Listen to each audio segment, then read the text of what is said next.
Mad Rockweek's Serial, The Garrison Green Saga, Chapter 1, Paper Airplanes. Darrell stood on the sidewalks in front of the Section 8 apartments and threw his paper airplane. It wasn't much to look at, just folded notebook paper, creased and smudged, but it flew real nice when the wind cooperated. Darrell liked that. Liked the way something so plain could still surprise you. He followed it down the walk, pretending not to see the car pulling in the lot behind him. He didn't turn his head. Didn't need to. Kids were supposed to be oblivious. Kids were allowed to look like they didn't know anything at all. That was the trick. The car door opened, closed, footsteps. Darrell counted them without moving his lips. When the passenger disappeared inside, Darrell scooped up his airplane and flashed a big grin at the window above him. He waved hard, like he was proud, like there was somebody up there watching. Anyone else would have thought so. 10 minutes later, the passenger came back out. The car rolled away. Darrell threw the plane again. The sign was sagging low now, red and tired looking, like it had been working overtime just to stay up. He knew he couldn't be out much longer. A 9-year-old hanging out after dark made people nervous. Grown-ups asked questions when they got nervous. The wind caught the airplane and carried it further than usual, gliding towards the playground. Darrell felt a little rush in his chest. That was almost as far as the one that went into the drainage ditch last month. 8 months on the job and you learn things. You learn how paper bent and lifted and how the wind talked if you paid attention. Sometimes he pretended he was a fighter pilot, cockpit rattling, sky wide open. Sometimes, just for a second, he wondered what it'd be like to run home and tell someone about it. The thought slipped away before it could hurt. A loud bang cracked from above. The apartment lights blinked off and on. Signal received. Shifts over. Darrell smiled and threw the paper plane one last time. The wind surged hard, like it had made up its mind. "Oh crap," Darrell said and took off running. The airplane lifted, wobbled, then sailed clean past the broken fence pole and straight into the drainage ditch. "Mayday, mayday," Darrell whispered, breath puffing white in the cooling air. He skidded to a stop at the edge of the concrete. That's when he saw it. A blink. Just a blink. Across the ditch, past the weeds and trash, the old house sat haunched and waiting. Author's Point had been meaning to knock it down for years. The other kids said it was haunted. Darrell knew ghosts were bullshit. Still, his stomach tightened. The light blinked again, bluish, wrong somehow. He stared, hardly breathing. His skin prickled. He suddenly had to pee real bad. Behind him, another pop. Apartment lights snapping off, and he jumped, warmth spreading down his pants. The sun was gone now. The house looked darker by comparison, like a hole punched into the evening. Maybe it was a ghost. The idea made his heart race. Nobody else had seen one, and if he did, man, they'd never shut up about it. The light didn't blink this time, it stayed on. Darrell climbed down the ditch and scrambled up the other side, hands shaking, excitement buzzing in his head. The glow waited inside the house, soft and steady, like it knew he was coming. It wasn't moving. It was gonna be so cool. He climbed onto the rotting boards of what used to be a porch and slipped inside. The air smelled old and wet like mold and secrets. He moved quick. Ghosts didn't hang around for slow people. The hallway swallowed him whole. The light shone from a big room at the end. A couch. The glow set right on the ruined cushions. Darrell stepped closer, eyes adjusting. "What?" he said. He reached down and picked up the flashlight. "Who just leaves a flash?" The beam swung. The man stood right there. Tall, hair hanging in gray strings, clothes reduced to rags the color of dead dust. His eyes were wide and shiny, like he'd been waiting a long time. His smile stretched too far. Hands closed around Darrell. The scream didn't make it past the ditch. No one heard it. Later, Kozo stepped out of the apartment with a bowl of soup and a slice of bread, calling Terrell's name like he always did. He stopped short. The bowl shattered on the pavement. Across the playground beyond the drainage ditch, the old house burned, flames licking through empty windows like they were finally being fed. Down in the ditch, the paper airplane soaked through and fell apart, one soft fold at a time. Chapter 2: The Sundown Cafe. Detective Lawson Lerner didn't notice the time passing. It slipped by the way it always did when he wrote, quiet, polite, leaving no footprints. He also didn't notice the waitress topping off his coffee, though she'd done it twice already. He was bent over his notebook, pen scratching, chasing a thought that refused to sit still. "Almost surprised to see you here, Sonny." Lerner looked up. Officer Gabriel Livingston slid into the booth across from him, moving stiffly, like the seat itself had offended him. He looked tired in a deep way, the kind of tired that didn't go away with sleep. The waitress paused nearby, clocked his expression, and waited. Lerner closed his notebook and smiled faintly. "I'm surprised you called." The waitress took the slip of paper Gabe handed her and walked off without a word. She knew the routine. Everyone did. Crosstown cops always came in with orders for half the department. Best breakfast around, and nobody argued that point. Gabe didn't take Lerner's offered hand. He just stared at him. Green. The word landed between them like a dropped plate. Lerner felt it before he realized it, a small, traitorous smile pulling at the corner of his mouth. He'd chased that name for years. Chased it hard enough that Crosstown PD had threatened him with harassment charges more than once. Crosstown handled its own problems. Outsiders were tolerated at best. "Garrison's back," Lerner said. Not a question. Gabe leaned forward, elbows on the table. "I know about the family on the beach, and this conversation ends when my orders are up." "I don't think that family was the first," Lerner said quickly. "There was another one in Author's Point last week." "Then there have been 3. Lerner stopped. His pen hovered uselessly over the paper. "Last night," Gabe went on, voice low and careful, "some kids were playing hide and seek near the West End tracks. They do it all the time. Whole neighborhood knows them." He spoke like he was daring the world to argue. "They hid all over the woods, businesses, half a mile of Crosstown. Like always, they came back to home base and waited." Gabe swallowed. "Charles Grover, he was it. Never came back." The cafe seemed quieter suddenly. Within an hour, people were looking. Within 2, we had half the town out. Right before dawn, almost 9 hours later, we found him. Gabe closed his eyes. Throat cut, left to bleed out on the pavement in Greenville, right in front of the old greenhouse. He rubbed his face like he could scrub the image away. It sounded less like a report than a confession. Lerner forced himself to speak. "How do you know it's really him?" Gabe's head snapped up. "Because it's always him." The words came sharp now. "Every so often, a crosstown kid disappears. If we find them, their throats cut and they've been laid out nice and neat for the family to see." "So it's true," Lerner said softly. "You've dealt with him before?" Everyone had heard the stories. The old man in the woods, the gray-haired drifter, the one who took kids. Hearing it out loud made it real in a way rumors never did. "You don't understand," Gabe said, shaking his head. "Since I was little, before that even, we're taught to avoid strangers. Anyone with gray clothes, gray hair, anyone homeless passing through, we'd run them off fast." His voice cracked.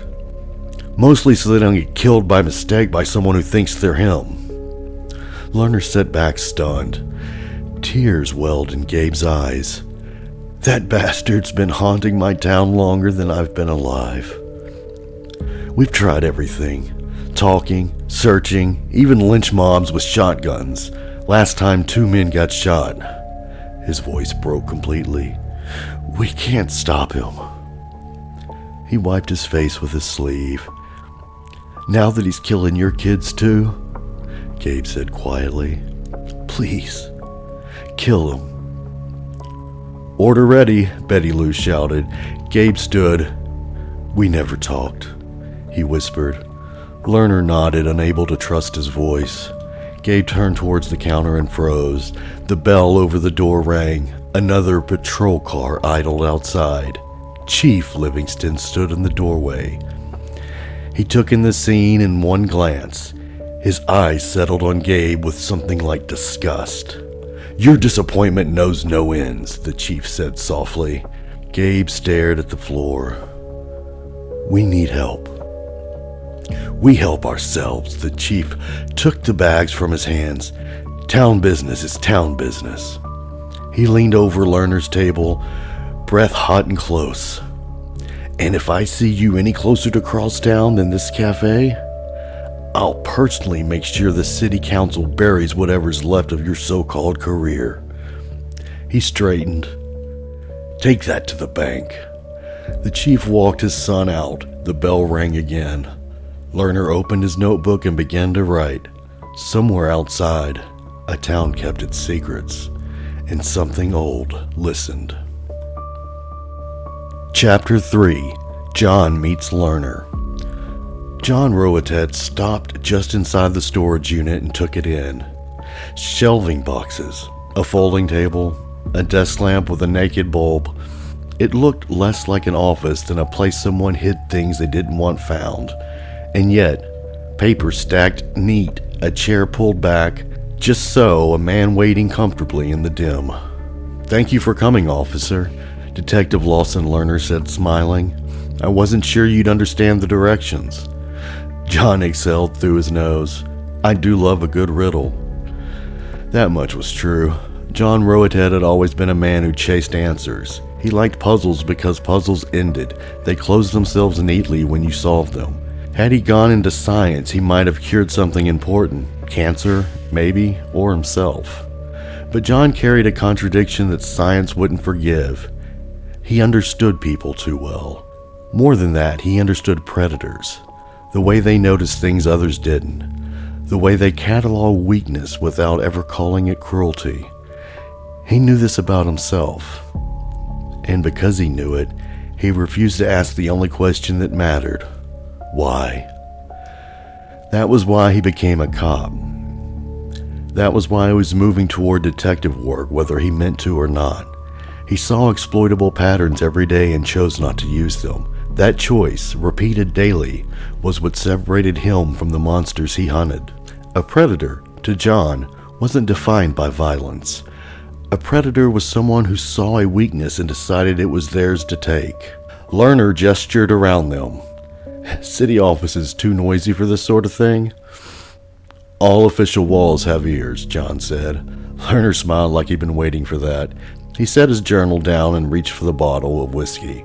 "No, thank you." "Water then?" Lerner slid him a bottle. "A friend of mine says you're honest, outspoken. I've been watching your work." John said, "I assume you mean Robert. He said he'd introduce us one day. Didn't take him for theatrics." "Mayor Morris has a flair for drama," Lerner said, pouring himself a drink. "Occupational hazard." He took a sip. "In the last 3 years, you've solved more cases than all the detectives in Borton combined." John glanced at his phone. "No," Lerner said. "I'm not wasting your time. I may need your help soon. I wanted to see if you're real." John's smile tightened. "Mr. Lerner." "Sonny," Lerner said. "Lawson's my name, but my friends call me Sonny. I think you might be one." John sighed. "All right, Sonny. If you need something, let's get to it." Lerner leaned back. John Woodard. John stiffened like he'd been touched with a wire. "Yes," he said carefully. "What about him?" "You took his statement," Lerner said. "The only time he ever spoke. Last time he spoke at all." John straightened. "Graveyard shift, suicide watch. He started talking before detectives arrived." "What did you think of his story?" John hesitated. "I've read the report," Lerner said, lighting a cigar. "I'm asking what you thought." Unease crept in. This wasn't why he'd driven out here. He was in severe distress, John said. Lerner coughed, waved the smoke away. Your report says you couldn't tell if he was talking to someone or talking to himself. I know what my report says, John snapped, standing. And I know his condition, and as much fun as it is chasing... Did you think he was guilty? Lerner said. John froze. He was convicted on 5 accounts, he said. Death row, 8 months left. You're still dodging, Lerner poured another drink. Do you believe he killed his wife, his children, and his neighbors? John paced. He was drowning financially. Neighbors heard fighting, fence disputes. Did he do it, John? He was sleep-deprived, over-medicated, working early shifts. I didn't ask you for Dr. Kinsley, Lerner said. I asked for you. John stopped pacing. When he relived that night, Lerner said softly, standing now, was he telling the truth? John swallowed, sweat beaded at his temple. I believe he believed it. Psychotic breaks can do that. And if he were innocent, he would have fought, said something. His voice cracked. Tears threatened. Why? Lerner asked gently. Everything he loved was gone. His last words were about failing to protect them. Maybe guilt, maybe surrender. John snapped. Did you bring me out here just to fuck with me? No, Lerner said. I needed to know it bothers you. It doesn't bother anyone else? Should it? Lerner extended his hand. I need men who ask questions when it hurts. John stared at the hand, then took it. It bothers me that people keep dying and no one understands why. I don't expect trust, Lerner said, but keep the next part quiet. At this point, John said, sitting back down, I'd prefer all of this stay that way. Do you know what the shadow is? Lerner asked. John's reaction answered for him. Speak freely, Lerner said. Instincts only. John scoffed. Ghost stories? The shadow's a placeholder. A way towns explain things they don't want to face. Easier to blame a monster than admit a man killed his family. Your view? Lerner asked, or Dr. Kinsley's? John ignored the drink. Ignorance, like gods, fairy tales, religions, fear with a costume. Lerner applauded softly, nearly word for word. John stood. That's the 3rd time you've mentioned her. When recruiting, Lerner said, I speak to those closest to my target. Recruiting? John stepped back. You didn't talk to my wife? No, Lerner sighed. I need your mind and your honesty. Someone who knows when something's wrong, even when people they love disagree. John felt naked. It's a small town, Lerner said. I did my homework. He checked his watch. Your family's waiting. He poured another drink. This morning, Crosstown reported a missing child. Hide and seek. The boy who was it saw someone hiding. He never came back. John's voice dropped. Another? 2, Lerner said. Arthur's Point. Child near a fire. John shook his head. You're not blaming the shadow. Maybe. Maybe not. Doesn't matter. Lerner opened up the door. There's a predator moving fast. They'll vote this week. If approved, I want your help. I don't know, John said. Take your family to the beach, Lerner said. Think about it. The door shut behind John. He looked back at the storage unit, his chest tight. He was afraid of the killer, and even more afraid of the man he'd spent years trying not to become. Chapter 4. Gray Devils. John sat on the edge of Lerner's car and stared at the building across the street. It was one of those dead buildings. Windows busted or boarded, signage sun-faded into nothing. The kind of place the city forgot and then pretended it was never known. But John wasn't really watching the building. He was watching the kid on the corner. The kid leaned against the pole that used to hold a stop sign. Small, maybe 5.5 feet, black beanie pulled low, wraparound shades hiding his eyes, earbuds in, head bobbing to a song. John couldn't hear. If John had seen him anywhere else, outside a convenience store, in Borton maybe, he wouldn't have thought twice. But this was Arthur's Point, and in Arthur's Point, even the air felt like it was waiting for a reason.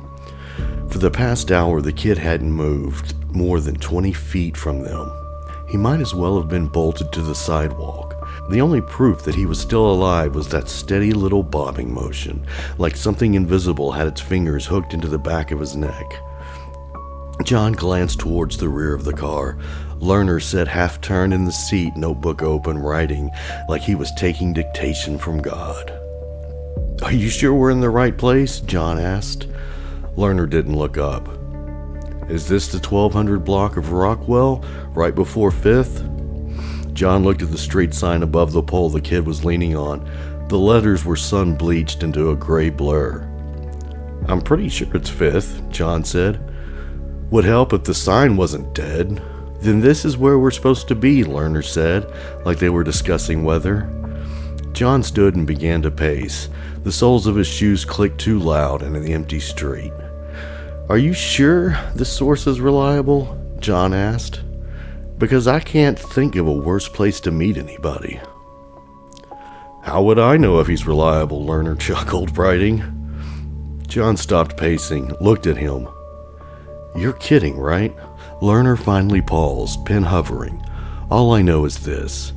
In a town where people disappear more often than reports get filed, some guy fought his way through a broken system just to reach someone he thought would listen. His name checks out, his info about the victim checked out, so I'm hoping the rest does too." John didn't like the word hoping in a homicide investigation. "What did he actually say to you?" John asked. Lerner's jaw tightened. "I got a voicemail. I called back. He talked for 20 minutes, then he told me to meet him here at 3. Said he'd show me the man responsible." "He said that?" John smirked. "Just like that?" Lerner shut his notebook and looked up at last. "No, I just saved you 20 minutes. Lerner shut his notebook and looked up at last. "No, I just saved you the 20-minute version." He tucked his notebook away.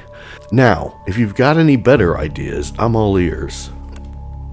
John let out a breath he tried to make into a laugh. He built a whole career studying Lerner from a distance, from far away. Lerner looked like a genius. Up close, John wasn't sure the man could assemble a toaster without instructions. "You want something to drink?" John said. "Coke? Energy shot? Anything?" "Too early," Lerner said. "I meant soda," John muttered, and then, because the kid on the corner was starting to crawl under his skin like a slow itch, John pointed. "Hey, where's the nearest store?" The kid didn't react. John started toward him and Lerner moved after him. "Hey man," John said, coming up beside the kid. "You speak English?" Behind him, Lerner hissed, "What are you doing?" "Apparently talking to Helen Keller," John said and waved his hand in front of the kid's shades. Lerner grabbed John's arm. "Please don't."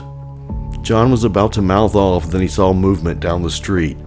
A man stepped out of an alley and came at them fast. "We've got company," John said. "Shit," Lerner replied, turning slow. His hand drifted slightly away from his body, the way they do when a man is trying not to be obvious about getting ready. The approaching guy couldn't have been older than 20, but he walked like someone who had gotten used to people moving out of his way, like obedience was a basic law of physics. He stopped close enough to smell him. Smoke, sweat, that sharp chemical bite you got off cheap liquor and bad decisions. "Why are you here?" the man demanded. "We're not looking for trouble," John said. "Then you're in the wrong city," the man shot back. "And you're definitely on the wrong block." John started. "Lost little piggies," the man said over him. "Wandered somewhere you need to leave." The way he said it made the hairs rise on John's arms. Not posturing, not play acting tough, just stating a fact. He glanced at the kid on the corner and jerked his chin down the road. The kid nodded and jogged away like he'd been waiting for the cue. "Now tell me," the man said, voice gone quieter. "Why do you feel the need to die today?" Lerner stepped forward with a calm, reasonable tone that made John both admire and want to punch him. "A source told me to meet him here," Lerner said. "Information on a homicide." "A source?" The man laughed once. "Biggie, you need better sources." Lerner leaned into the fraction. "Do you know Kozo? Adele Kozo?" The man laughed harder, but there was something sour under it. "Now I know you're full of it. Kozo? That kid peddling bitch? He knows better than to bring his punk ass down here." He looked around, eyes narrowing. "The source tried to get you killed, and tried to get me killed too. Sent cops into the wrong block." John understood it immediately. Rival sets up a collision, cops and locals clash, someone dies, then more cops come, then the neighborhood bleeds. "We're sorry," John said, stepping back toward the car. "Did you know Terrell?" he blurted. And John heard the desperation in it. 10 or 11, worked for Kozo. Skateboard kid, made paper airplanes. John tried to tug him away. The man's expression shifted, just a flicker of something real. Paper boy, he muttered. John and Lerner looked at each other. "Damn," the man said, shaking his head slowly. "Good kid, one of the few." He stared at Lerner now, like he was deciding whether or not to believe him. "Who'd Kozo say did him?" "That's what we came to find out," John said, and surprised himself by meaning it. Lerner took the opening. "Do you know the name Garrison Green?" The man shrugged. "Names don't mean shit in the point." "Homeless," Lerner added. The man gestured around him. "Look around, fool. You see any homes?" "Long gray hair," Lerner said. "Older, gray clothes." The man's eyes widened. Excitement rose in him like a sudden fever.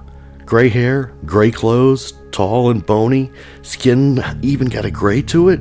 Lerner reached into his pocket. John's hand went halfway to his gun on reflex. But the man across from him didn't flinch at Lerner. He flinched at the building across the street. He threw his hands up, palms out, like he was stopping a car. "Don't fucking move," he whispered. His voice changed, real fear. "What the fuck are you doing?"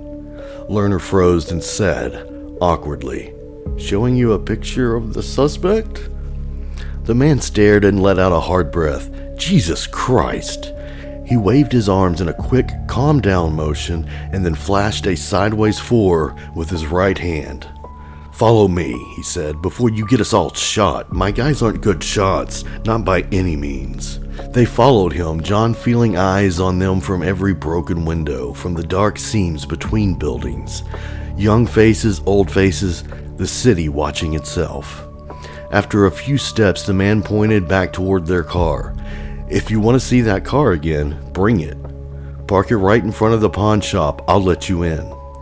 John muttered as they walked. "How about a rule? No sudden movement in Author's Point." "Good rule," Lerner said with a grin, tight with embarrassment as he dug for his keys like he was defusing a bomb. The pawn shop sign was half dead. The glass in "the" was gone. The bulbs busted. Pawns remained. But the hop was missing, like it had been stolen for scrap. Lerner glanced up and laughed once, brittle. "The pawns." "You want to," John said, "continue the investigation?" They went inside. The place smelled like dust and old metal, like broken radios and regret. "Welcome," the man said, smiling, "to Caden's pawn shop, and more."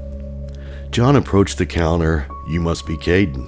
Caden laughed. "Yes, and you must be detectives." Lerner called from deeper in the shop, still browsing like he was in an antique store. "Lerner? Roatat?"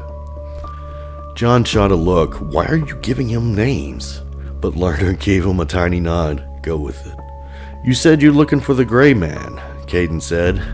The smile slid off his face. "That's all I care about." "Do you know him?" Lerner asked. "I don't know him, Caden said, "but everyone down here knows him." John smelled the bullshit the way you smelled a gas leak. Faint at first and stronger, then suddenly it's all you could think about. Caden stood, looked at the wall clock, which might have been the only thing in the whole shop that still worked. "If you're looking for what you describe, Caden said, voice steady now. It's not a man you're after. Both detectives went still. You seek a devil, Caden went on. A gray devil. His eyes were serious, and for the first time John believed he believed it. Comes up hungry, appetite like hell itself. Folks say you can hear screaming on quiet nights. Sometimes see glow in the building, like a furnace. John couldn't help himself. So you've never actually seen any of this? Let him finish, Lerner snapped, sharp enough to surprise John. Caden's eyes flicked to John. I have not, he said, but I know what he looks like, and I know where he dwells. John turned to the door and pushed it. Locked. I'm done, John said. If you want to chase ghost stories, go ahead. I'm not wasting. Caden looked at Lerner. I'll show you, he said, if you do something for me. Lerner didn't answer. If I help you find the devil, Caden said, voice going hard. Will you kill him? Lerner hesitated. Only a beat. But John saw it. Saw the weight of the world. That, Lerner said, or making him disappear far away. The second the words left his mouth, Lerner looked like he wanted to take them back. As long as he's gone, Caden said, don't care where, just stays gone. He walked them to the door and buzzed it open. 3 blocks from where you was, Caden said. Alley on the right after the old ice cream place. Go down, tell me if that's your devil. John said, let me guess, you're not coming? Caden shook his head. Can't be seen escorting piggies. Leave your car here. I give you my word it'll be safe. Lerner paused. How'd you know we weren't APPD? You knew we were cops, but why assume we weren't local? Caden gave a look like Lerner had asked what color the sky was. Only cops come down here with riot gear. SWAT, sometimes a chopper. Outsiders still thinking being a cop means something. As they walked away, Caden called after them, scanning the streets. If you ain't back before dark, that door won't open after dark. They walked 6 blocks, mostly silent. John's mouth got itchier with every step. You know this is a setup, he said finally. Best case, they strip the car. Worst case, we don't walk out of that alley. That makes no sense, Lerner said. They've had a chance to hurt us. They haven't. John looked into the next alley they passed. Makeshift shelters, shadows, people tucked away like they were trying to be invisible. And he realized what really bothered him. He couldn't remember the last time he'd looked at a transient long enough to register a face. He tried not to see them at all, like they were part of the scenery. He had a feeling he wasn't alone in that. How will you know him? John asked. Lerner grinned. If he tries to kill us or eat us, we'll know. John barked a laugh. Or if he tries to crawl back into hell. Lerner scanned the streets, the late afternoon light through long amber shadows that looked like stains. Escape into hell, John thought. He's already here. A chill crawled over John as they crossed 5th, then 4th, then 3rd. He brushed his arm against his gun just to feel it there. The street changed after 3rd. No shelters, no people, no eyes. What's different? John asked. Lerner looked back. We're not being followed anymore. He pointed behind them. I think Caden gave us an escort, and now it's gone. John eyed the next alley, empty as a drained pool. Would it be safer if I drew my weapon? He asked. Don't, Lerner said, pressing John's hands away from the gun. I don't want anyone startled. They reached the alley after the dead ice cream place. The sign looked like a missing tooth. They moved in slowly, careful steps, hugging the wall, letting the shadows swallow them. What are we walking into? John whispered. I don't know, Lerner said, and rounded the corner fast. John followed without thinking and only realized he'd drawn his gun when his hand started to shake. The alley was empty, deserted. John's tension collapsed into disappointment so sharp it felt like anger. He holstered the gun. That shithead, he muttered. Lerner walked deeper, scanning the ground like he'd dropped something precious. Something's here, Lerner said. John closed his eyes, tipped his head back, and let the frustration rip out of him. Fuck. When he opened his eyes, he saw it. He stepped to the far right and looked up. A face was painted on the wall across from him, 20 feet tall, done in beautiful, brutal graffiti. Wide, bulging eyes tinged red, long stringy gray hair, gray skin, lips red as fresh blood. Lerner came up behind him and stopped dead. For a long moment they just stared, half impressed, half terrified, like they'd found a warning sign that didn't bother explaining what came next. Distant gunshots snapped him out of it. Both men looked at the fading light and back down the alley. They left quickly, saying nothing, letting the image sink into their bones. When they reached the pawn shop, it was closed. The car sat untouched, just like Caden promised. They drove out of Author's Point in silence. And John finally understood what had felt wrong in that last stretch. Past 3rd Street, the alleys were empty. No shelters, no homeless, no one, nothing.